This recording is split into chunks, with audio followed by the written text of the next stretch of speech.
kun ji Dr. Ibrahim Traore ya tsayar da wasu kungiyoyi na sa kai ko kuma kungiyoyi masu ba da tallafi wa al'umma. Wannan mataki ya biyo bayan Ibrahim Traore ya ga illar da suke kawowa ko kuma cikas da suke kawowa a harkokin tsaro.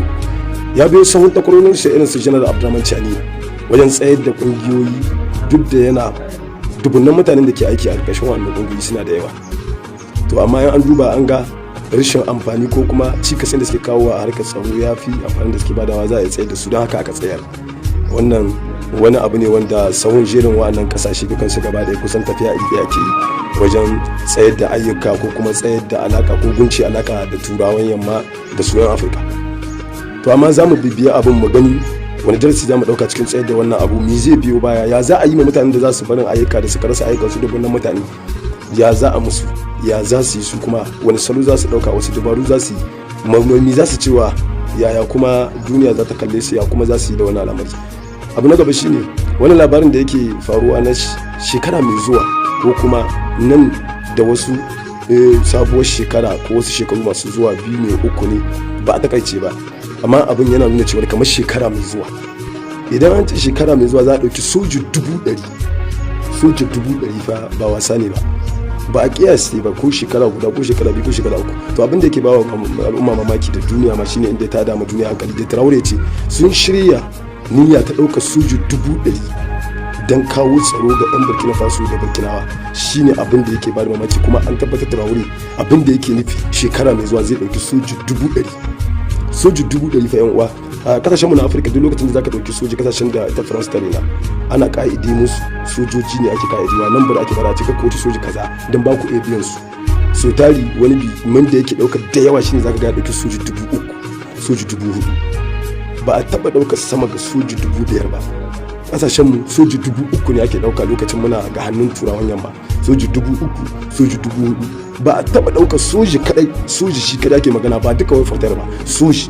Don soji su ne ke tsare kasa, su ne ke tsare al'umma, su ne fagen daga, su ne komi. To ba a ɗaukar soji 5,000 kowace shekara, ana ɗaukar daga 3,000 ne abin da ya kasa. Ɗaukar da aka yi mata ƙarshe mu a Nijar mai yawa ita ce soji 3,000. To ba mu sani ba, shi Traore ya ce 100,000 zai ɗauka. Da kaji sun hito suna yi bisa duwan, matsala ta an ka samu su, matsala ta akwai. Tunda yau ai wannan a hito da mu, a shigo da mu kaya bisa iyakokin Nijar, yau duka su ne sun ka zama matsala. Tunda ai yanzu jarkal wannan wayanda aka sa esansi, ai duk suna nan duwan an kama su. Kuma akwai explosive da yawa da duwane kenan suna kama, akwai kaya na maye, kwayoyi da mugan maganuka, ai da yawa suna ana kama su. To ni ina ganin ma mutanen nan ne masu shigowa da mugun makamai, mugun makamai, su ne ka sa wa'anga ƴan kwangila ne sun ka ɗauko su dan ai ta watsa maganar duwan bisa rezo sosio, su duwan a karya musu moral, sai su bari duk mugan kayan da an ka ɗauko su shigo. Kenan mu dan haka kiran zamu yi duwan, wallahi bisa ga yadda suka yi, wallahi su ƙara ƙoƙari, kuma 'yan ƙasa suna tare da su Nijar 100%. Tunda ai duk wanga harka ta mobilization, duk wanga kuɗi da aka samu ana biya da su, ai su duwan da su yanfo duk saura su ne ga tattara su ana samu ana biya.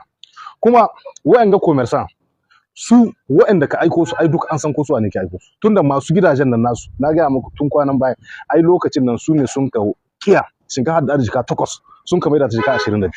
Kenan ko yau matsalar da gare su muggan kaya ne ake son a shigo cikin Niger, duwan ta hana su shigo. Kenan su yau suna lisahin da in suna wa'anga maganganu yana sa batu da kace a kare ma duwan moral. Kenan an kare musu moral, ana zancen su bisa ga suna tsanani bisa iyaka, ba su bari ka shigo. Kenan sai a samu dama wanda za su dan sassauta, a samu a shigo da mayan makamai ko wasu kwayoyi ko wasu abubuwa da ba su da kyau. Kenan shi sa mu kiran zamun duwan, wallahi bisa wannan tahiya shugaban kasa amana ta ba su na su kare aikin su.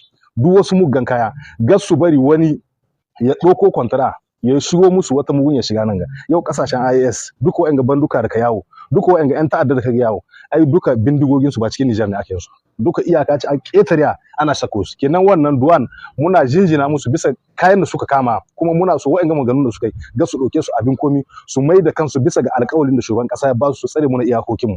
Tunda duk masu zancen na gaya maka da yawa muggan kayan da suka son shigo da su. Kenan wa'anga maganganu ana yin su, ana demoralizan duwan su bar aikin su dan a samu a shigo da wasu ƙawayoyi ko wasu kaya da waɗanda ba su da kyau, waɗanda za su kama illa Niger, illa ta kama 'yan Niger illa. Kenan shi sa mu muka kira ga duwan da su mai da hankalin su, mu muna tare da su 100%. Kuma duk wani mugunya kwaya, duk wasu mugunyan kaya wanda ba su kyau, ga su bari a shigo da su Yamai, su tsaya su kare mu na iyakokin mu, yadda soja suna nan suna daga bisa ga duka kwaɗin Niger, su ma ayakokin nan duk inda duwane yake ya kamata yau na ma ya kamata su mai da ido tunda ka san harkar nan ta yan ta'adda suna da salo iri-iri wanga salo da kaga sun ɗauko wallahi salo ne ake yi dan a samu a shigo da wasu mugan kaya yanzu kan nan ya za a shigo da su sai an karya mu duwar moral kenan a nuna musu da suna tsanani kenan in an ka tafaɗi su zo suna tsanani sai a ce a to yanzu su dan sassauta to cikin sassauta nan sai su yi kokari su zo da mugan kaya kenan mu muna so duwan su mai da hankalin su amana tsakanin su da shugaban kasa ne su mai da hankalin su tsaya su yi aikin nan yadda an ka ba su amana shi duk wasu mugan kaya su bai bari suna shiga wa'anga duka masu magana